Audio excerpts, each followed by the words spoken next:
পৰাজয় তেতিয়া হয় যেতিয়া আপুনি গ্ৰহণ কৰে, জয় তেতিয়া হয় যেতিয়া আপুনি দৃঢ় প্ৰতিজ্ঞ হয়। সেই কথাষাৰকে প্ৰমাণ কৰি দেখুৱালে এই চিকিৎসকজনে। হাস্পাতালত ৰোগীক চিকিৎসা সেৱা আগবঢ়াই থকা চিকিৎসকজনক ভালকৈ চাওক। শেহতীয়াকৈ দেশজুৰি চৰ্চিত হোৱা চিকিৎসকজনৰ নাম ডাক্তৰ গণেশ বৰেয়া। 23 বছৰীয়া চিকিৎসকজনৰ উচ্চতা মাত্ৰ 3 ফুট।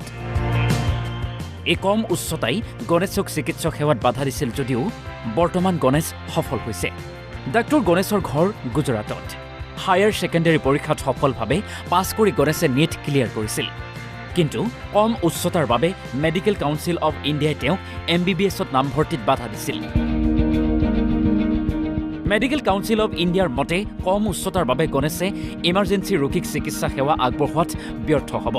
কিন্তু গণেশে নিৰাশ নহৈ জিলা আয়ুক্ত আৰু গুজৰাটৰ শিক্ষামন্ত্ৰীৰ কাষ চাপিছিল। তাতো সফল নহৈ পৰৱৰ্তী সময়ত মেডিকেল কাউন্সিল অৱ ইণ্ডিয়াৰ বিৰুদ্ধে গণেশে গুজৰাট হাইকোৰ্টৰ কাষ চাপিছিল। গুজৰাট হাইকোৰ্টতো গণেশে উচিত বিচাৰ নাপাই অৱশেষত উচ্চতম ন্যায়ালয়ৰ কাষ চাপিছিল। আৰু উচ্চতম ন্যায়ালয়ে গুজৰাট হাইকোৰ্টৰ ৰায় খাৰিজ কৰি গণেশক ন্যায় দিছিল।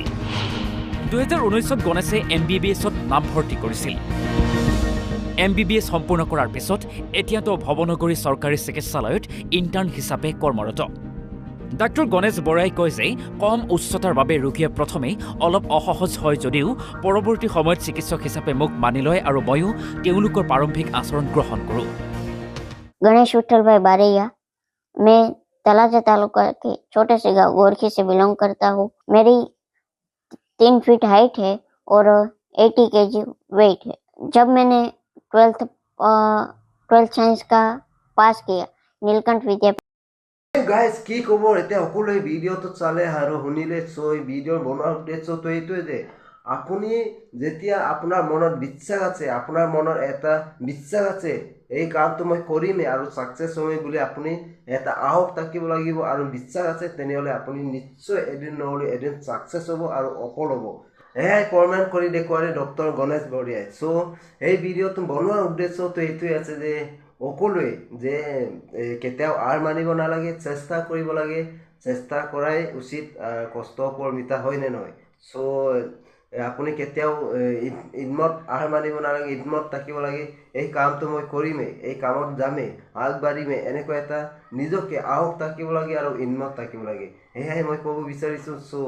আজিৰ ভিডিঅ'টো বেছিকৈ যিমান পাৰে শ্বেয়াৰ কৰি দিওঁ, যাতে বহুত ল'ৰা ছোৱালী আছে যে মই এই কামত নোৱাৰোঁ, এই কামত মই পিছ পৰি যাম, এনেকুৱা কেতিয়াও ভাবিব নালাগে। নিজৰ মনত আহক আৰু ইদমত ৰাখক, নিশ্চয় আপোনাৰো এদিন ছাকচেছ হ'ব। সেয়াই মই ক'ব বিচাৰিছোঁ। আৰু বেছিকৈ দীঘলকৈ নকৰোঁ এই ভিডিঅ'টো। মই যিসকলে মোৰ চেনেলত নতুনকৈ আছে চেনেলটো ছাবস্ক্ৰাইব কৰিবলৈ নাপাহৰিব আৰু লগতে লাইক কমেণ্ট শ্বেয়াৰ কৰি দিবা। যিমান পাৰে এই ভিডিঅ'টো শ্বেয়াৰ কৰিবলৈ নাপাহৰিব। আকৌ লগ পাম।